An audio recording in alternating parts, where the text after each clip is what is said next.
what is beneficial for you when you're young come back to bite you when you're old. What we think is that these repair systems are very good when we're young. So the idea is, it's called antagonistic pleiotropy, and I think it's right, and that is that we evolve to stay healthy and alive and fit till we're 40, and then the forces of natural selection decline after that because we've essentially bred, often had children, but we don't need to stick around beyond that. And building a body that will last 1,000 years is pointless at that, So most species only live as long as they need to reproduce, and then a little bit more. If you're a mouse that could die within 2 years, they only build a body that lasts 2 years. If you're a whale that has no predators, you can live for a couple of hundred years.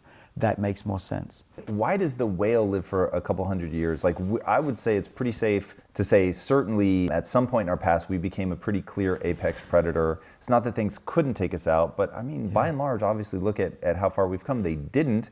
So why would we only live to 40? Is it that whales continue to breed and be useful in that sense?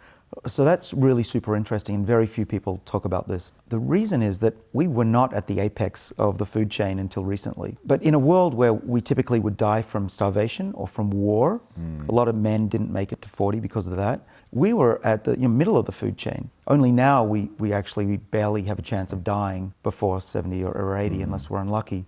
Give us another 5 million years of evolution, we could evolve 200-year lifespans. That's what should happen if evolution continues. A whale has been at the apex for about 30 million years, and they've been allowed to evolve those long lifespans. We are just like them. We share most of their genes. They're warm-blooded, they produce milk, they're conscious. They're basically us in the sea. So anyone who says we've reached our maximum limit doesn't know what they're talking about.